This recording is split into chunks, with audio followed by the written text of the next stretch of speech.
What if I told you there was a day when Jesus himself disappeared? A day when neither Mary, his mother, nor Joseph, his earthly father, knew where he was. 3 days of anguish, silence, and mystery. 3 days when the boy who carried the divine in his blood disappeared from human sight and was found in a place where no one expected to see him. A sacred place, but also forbidden. Have you ever imagined what really happened during those 3 days? The story almost no one tells begins like this. A simple family, a party in Jerusalem, and a 12-year-old boy who seemed like any other until the moment he disappeared. Mary felt her heart sink, a mother's instinct screaming louder than any divine voice. Joseph searched among the travelers, the merchants, the acquaintances, but the boy was nowhere to be found. The silence of the desert became deafening, and behind this disappearance lurked something much greater than a simple childish distraction, because that boy, still in his infancy, was about to cross a line that not even the wisest dared to cross. He would enter a territory reserved for the pure, the learned, the men who believed they spoke in the name of God, a place no child would dare enter. And yet, it was there, exactly there, that Jesus was found. But what was a boy doing among the doctors of the law? What did he say that left the elders baffled? And why did Mary, upon meeting him again, feel a mixture of fear, awe, and a strange reverence? This scene, so brief and enigmatic, hides secrets that few have dared to explore. Because more than a passage from childhood, this episode seems like an initiation rite, the first sign that this boy did not fully belong to this world. The official Gospels mention this fact almost timidly, as if fearing the questions that might arise. But what if this story echoes something much deeper? What if Jesus' disappearance represents an early spiritual awakening, a divine calling that broke through time and fear? Stay with me until the end, because what you're about to discover could completely change the way you view Christ's childhood. Imagine Mary's despair, a woman chosen by God, yet still feeling the human pain of loss. She searches for him through the dusty streets, the alleys of the market and the shadows of the temple. Her eyes search for her son, but what she finds is something different, a gaze already bearing the weight of destiny. There is a mysterious force there, an authority that not even the priests can comprehend. The reunion is not just the end of a search, it is the beginning of a revelation, because when Mary finds him among the doctors, something changes. The mother sees her son, but the world begins to see the Messiah, the boy who teaches the masters, who speaks of laws not written by men, the one who at only 12 years old already seemed to understand the divine more intimately than any prophet before him. But what really happened inside that temple? What did Jesus see, hear, or feel in that sacred and forbidden space? And why, after this episode, does the Bible remain completely silent about his youth? Could this be the point at which the human began to merge with the celestial? The answers lie hidden among the forgotten lines of history, in the shadows of erased texts, and in the echoes of a truth few dare touch. And that's precisely why today we will cross this veil together. Because perhaps the boy's disappearance was no coincidence, but the first step toward the awakening of something that would change the fate of humanity. And there's something almost unsettling about this point in the story, as if each word conceals an echo that spans the centuries. Mary watches him, confused, amidst tears and amazement, and the boy speaks with a serenity unbecoming of his age. The voices around him fall silent. The doctors who spent their lives studying the scriptures are left without answers before a child who speaks as if from another time. And there, amidst columns and incense, the mystery of faith begins to take shape. Perhaps that's why this passage resonates so deeply with those who hear it, because deep down, we all have a temple where we've lost ourselves and found ourselves again, a place where the questions we fear most mingle with the answers we most need to hear. Sometimes we need to disappear for a while to understand who we truly are. If this story is awakening something in you, a memory, a doubt, a dormant faith, leave in the comments, what has touched you most so far? Your insight may illuminate the path of someone also lost in the shadows of their own faith. Every comment, every thought is part of this living dialogue that the ancient Bible still tries to whisper within us. And if these words made you feel something, even if it's just curiosity, leave a like. It may seem like a small gesture, but it's what makes YouTube understand that this kind of content matters. that there are people willing to dive beyond the surface. To question, to feel, to discover. It's your touch on this video that keeps this flame alive. And if what's to come intrigues you, if you want to continue unraveling with me the stories that religion chose to hide, subscribe to the channel now. Because here, each video is an invitation to explore between the lines, where the divine blends with the human and the sacred reveals its most beautiful shadows. The important thing is not just to watch, but to be part of this search.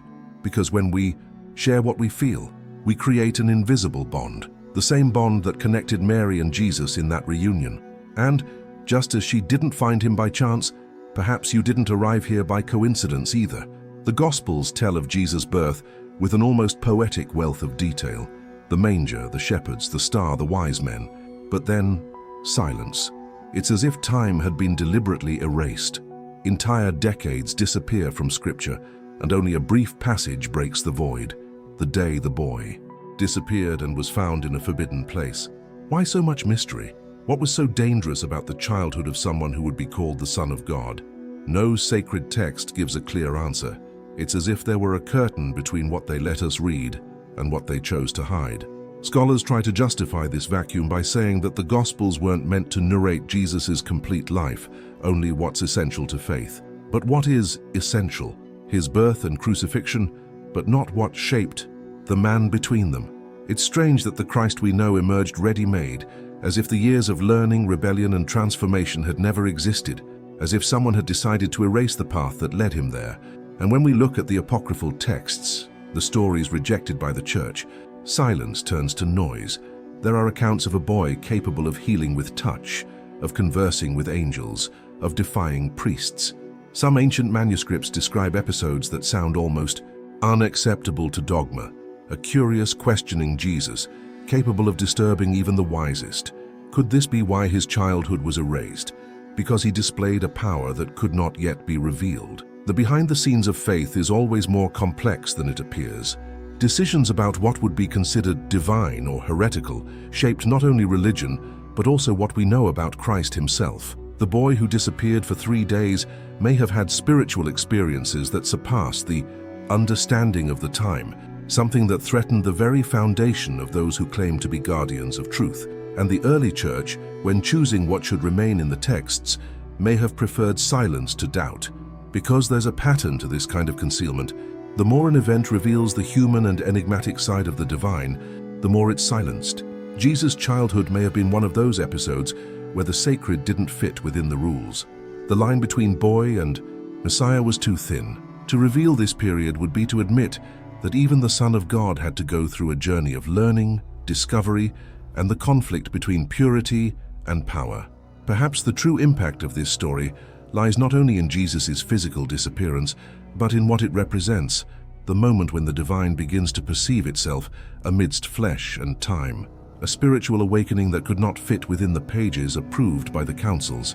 It is as if each suppressed line were an attempt to protect a secret, that even the sacred had to traverse silence before becoming a voice. What if what we call the lost childhood is actually the most important chapter in Jesus' transformation, the bridge between the human and the heavenly, the hidden truth no one wanted to record, perhaps because it was too early to be understood? Mary walked the streets of Jerusalem with bruised feet and a broken heart. The hot wind stirred the dust, clinging to the sweat and tears she no longer tried to hide. Every passing face was an unanswered question. Every shadow seemed to hide a clue. The boy had been missing for 3 days. 3 days that felt like an eternity. No mother needs theological explanations to understand the fear of losing a child. It's a kind of despair that transcends faith, a silent earthquake that shakes even the most solid of beliefs. And even though chosen by God, Mary was human enough to tremble before the emptiness. She had received promises from angels, visions from heaven, signs that defied logic, but none of it had prepared her for the silence. How could she trust in the divine when God's own Son had disappeared without a trace? Perhaps this is where faith reveals itself in its rawest form. Not when everything makes sense, but when everything seems to fall apart. And yet, Mary continued, she searched among the pilgrims, called his name in the alleys, asked merchants, priests, and market women. Her desperation echoed the sound of her own heart. The mother's most human side was intertwined with the servant's mission. She knew the boy did not belong entirely to her, that her motherhood was, in part, a divine loan. Still, instinct screamed louder than obedience. Mary wept like any mother, but each tear carried something sacred, a silent prayer, an ancestral strength known only to women, because there is an invisible power born of feminine pain, an energy that not even the walls of the temple can contain. Behind the scenes of faith, Mary's story has always been told with purity and submission, but what is rarely said is how much courage there is in enduring the inexplicable. She wasn't just the mother of the Messiah, she was a real woman, plagued by dilemmas, fears, and impossible decisions.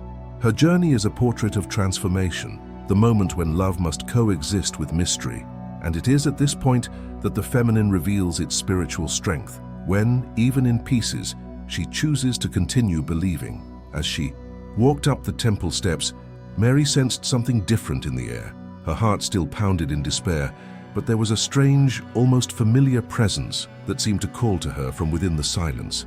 Perhaps faith is exactly that, a dialogue between the soul and the invisible, between fear and hope.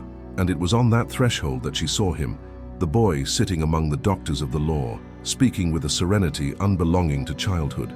Time seemed to stand still. In that moment, Maria understood something no prophecy had explained to her.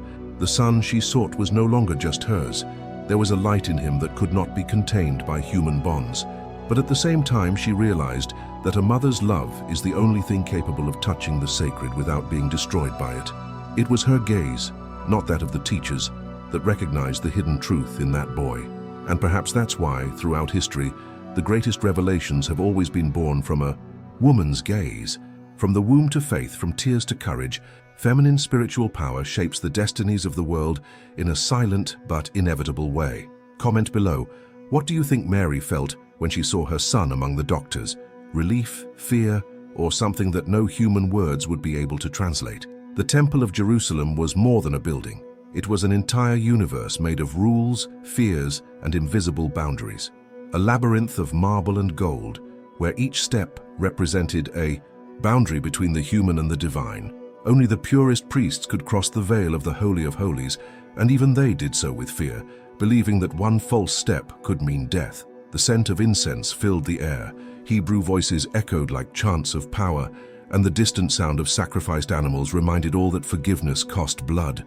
It was there, in this territory forbidden to the common people, that the baby Jesus appeared, a child where only the saints and initiates dared to tread. His presence in that place was a silent affront, a small body crossing gates guarded by centuries of tradition.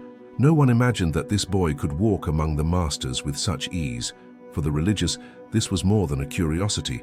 It was a scandal.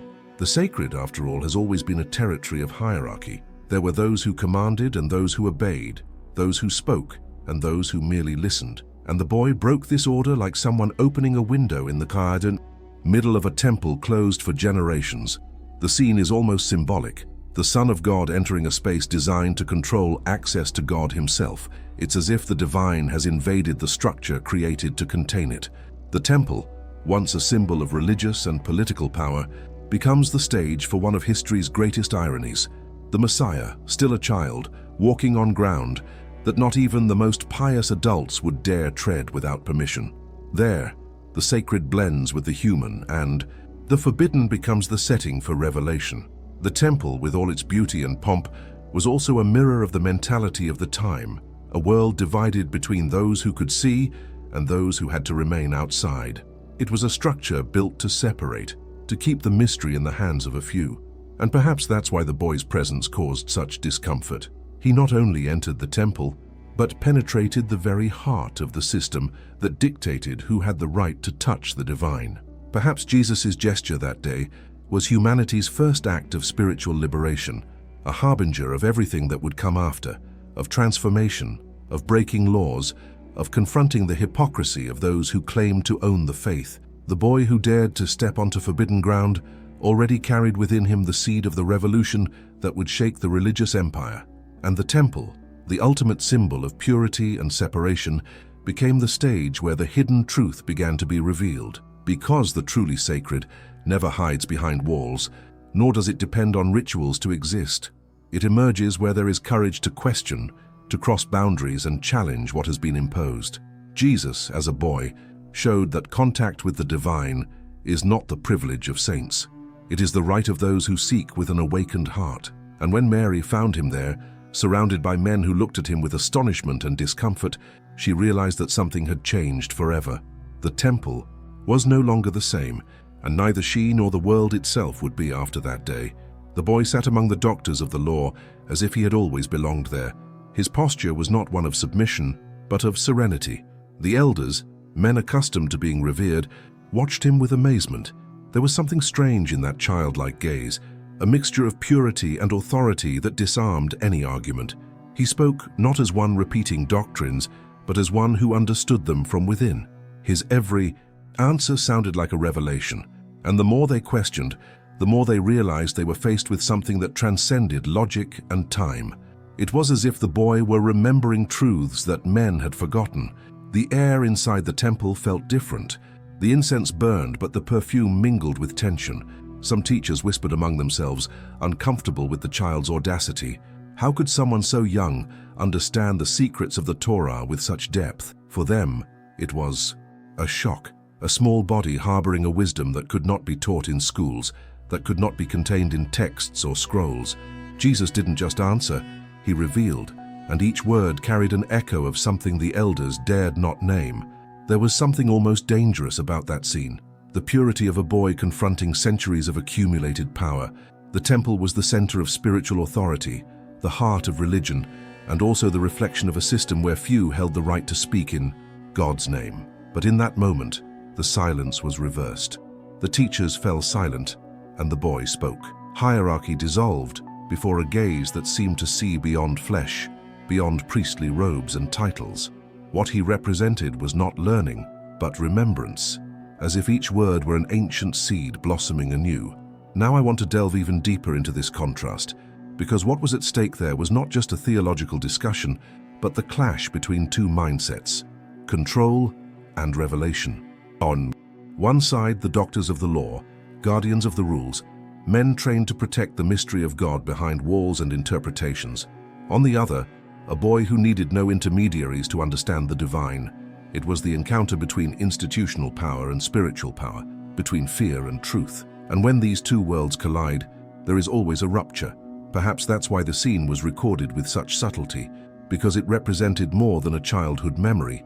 It was the harbinger of something that would later set an entire structure ablaze. The child who speaks to the wise men is the same one who, years later, would publicly confront them, calling them hypocrites and blind. The first act of insubordination began there, in a hall scented with incense and surrounded by confused gazes. The authority of men was undone by the innocence of those who had not yet known fear. And Mary, observing everything, understood the weight of that revelation. The son she sought had become a mirror of something even she could not decipher. The child born from her womb now challenged the foundations of the world. She had found him again, yes, but perhaps he was no longer the same. And the temple, that place of gold and silence, became the first witness to a God who spoke with a child's voice. Comment: what do you think the doctors of the law felt at that moment? Fear, anger, or admiration in the face of the inexplicable? Mary stopped before the scene, and for a moment, time seemed to fold in on itself. The boy was there, but something about him had changed. His gestures, his voice, the way he spoke. There was no innocence. There was a presence. He was the same son she had cradled in her arms, the same one who had learned to stumble through the hallways of her home, and yet he was no longer the same. Jesus' gaze had a depth that made her recoil. It wasn't just the joy of a mother reunited with her lost son. It was a shock, a revelation that tore at her heart and soul. Mary saw him, but she didn't fully recognize him. There was a mystery about him that no longer belonged to her. Her heart was torn between love and fear. Instinct screamed to run and embrace him, but something stronger held her back. The feeling that she was before something too sacred, something impossible to touch without trembling. It was the gaze of the divine returned to her, but now in human form and too human to bear. The doctors listened in silence, and Mary understood, with pain and amazement, that her son spoke like a prophet. His every word seemed to come from a place no mother, no matter how holy, could reach. She wanted to understand, wanted to be part of that moment, but she felt like an outsider. It was as if suddenly the woman who had carried the Messiah in her womb was merely a spectator of a destiny she could no longer control. And it was there that the feminine and the divine met, not in harmony, but in tension. The mother faced with the mystery of her own son, the woman faced with the God she had given birth to, but who now surpassed her. This duality has always accompanied female figures in sacred history. Women who touch heaven but are kept away from the altars, who give birth to faith but are not allowed to explain it. Mary felt this weight, the burden and the privilege of being the link between the human and the eternal. And perhaps it was in that moment that she understood that a mother's love is not about possessing, but about giving. She had lost it for 3 days, but now she lost it in another way, not to the physical world, but to the spiritual. What Mary saw in Jesus wasn't just wisdom, it was a reflection of herself. The same fire she had felt when she heard the angel announce her destiny was now before her, embodied in words she no longer understood. And this frightened her, because to understand the divine is, in a way, to lose oneself. That moment in the temple was more than a reunion between mother and son. It was the instant when faith and fear mingled in the same heart. Mary's gaze spoke of everything the Gospels left silent, the pain of seeing her son grow for a purpose that would require his total surrender, the fear of knowing he belonged to the world and no longer to her, and, at the same time, the secret pride of realizing that for a brief second, she witnessed the divine traversing the human before her very eyes. She said nothing. She simply kept it all inside, as if she understood that certain truths cannot be spoken, only felt. Perhaps that's why later texts say that Mary kept all these things in her heart, because some revelations are too great to be contained in words. Joseph stood a few steps back, watching in silence. The reunion between Mary and the boy would have been enough to break any man, but what he saw before him surpassed comprehension. Jesus spoke, and the doctors listened to him, as if they were speaking to someone far beyond their years. Joseph could feel the ground disappearing from under his feet. For years he had struggled to understand his role, that of protector, provider, a man of faith and obedience. But in that moment, everything he thought he knew about God and himself seemed to dissolve. It was as if the divine had crossed the boundaries of reality, leaving him small before something he could not explain. He had learned to measure life in rules, work, and obedience. He believed that faith was made of discipline, of sacred repetitions, of fulfilling the will of the Almighty even without understanding. But now, faced with his son, he realized there was a dimension of faith that cannot be learned from the scriptures, the dimension of mystery. The boy he raised as his own proved to be greater than any teaching, and this disturbed him deeply. Joseph was the symbol of law, of structure, of logic, and everything before his eyes shattered that logic with the force of a revelation. His silence wasn't cowardice. It was the silence of someone who carries the burden of not understanding yet remains, because the true believer isn't the one who understands, but the one who endures the inexplicable without losing love. Joseph couldn't translate what he saw, but he knew that destiny was unfolding there, and that his role wasn't to interfere, it was to protect the mystery until the end. He looked at Mary and saw in her something he didn't have: intuition. She sensed the divine. He merely saw it, and in this contrast, their journey was complete. What Joseph was experiencing was more than doubt. It was transformation. He was learning that the divine does not fit within the rules created by men, and that true faith requires detachment even from what is rational. In that moment, the carpenter understood that the son he called his own never belonged to him, but he also realized that somehow it was through him that the heavenly plan was sustained in the world of men. Joseph's silence was a form of surrender. Behind the scenes of sacred history, this man's humanity is rarely discussed. He is always described as the just, the obedient, the discreet.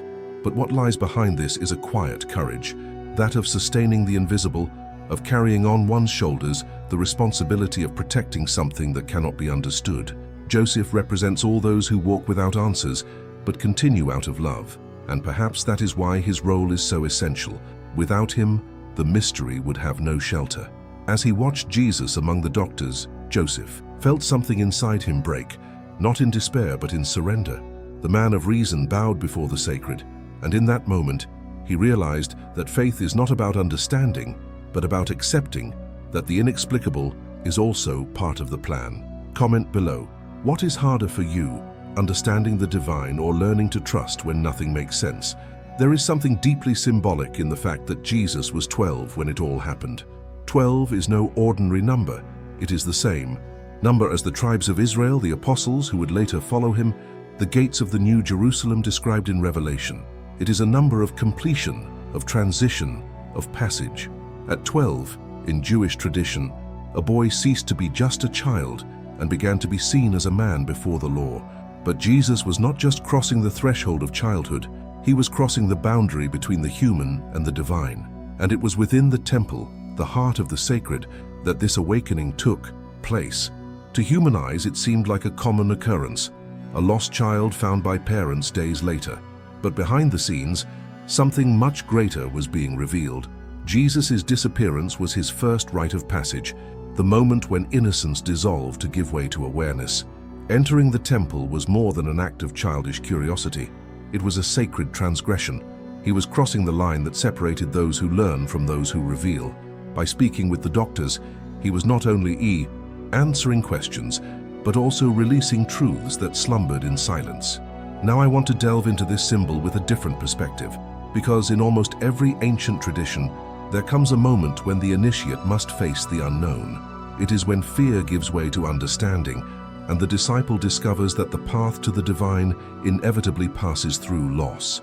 Jesus' disappearance was not a mistake, it was a calling. He needed to leave the comfort of his family, the security of his home, to hear the voice that spoke within him. It was there that the human perceived the sacred, and the sacred began to inhabit the human. This journey is universal.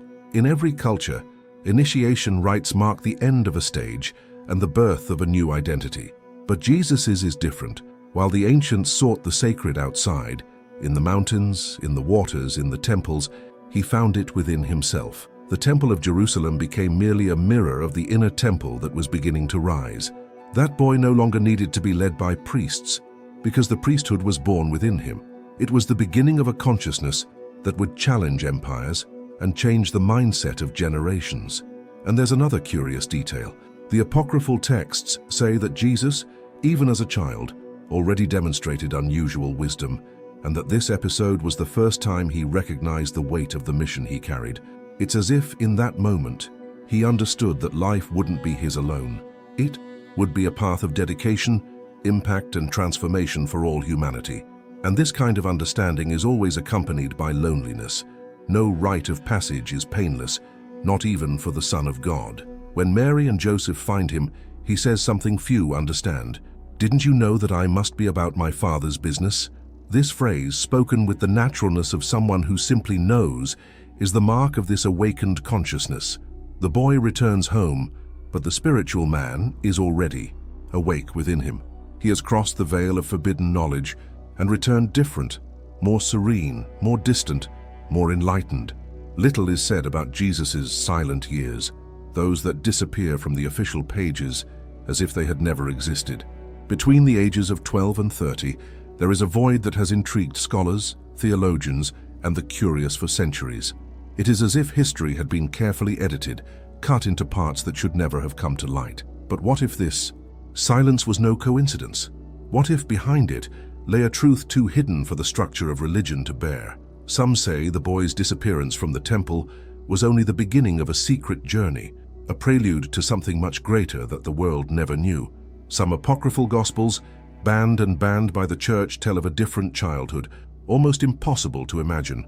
They tell of a Jesus who traveled with merchants, who learned from wise men from the East, absorbing knowledge about healing, astrology, philosophy, and spiritual mysteries that would never have been part of Jewish tradition. A curious, restless Jesus who understood the universe as a great divine code. These texts describe a young man who touched the invisible, who asked questions of his masters and often left them unanswered. For those who controlled the faith, this kind of narrative was dangerous.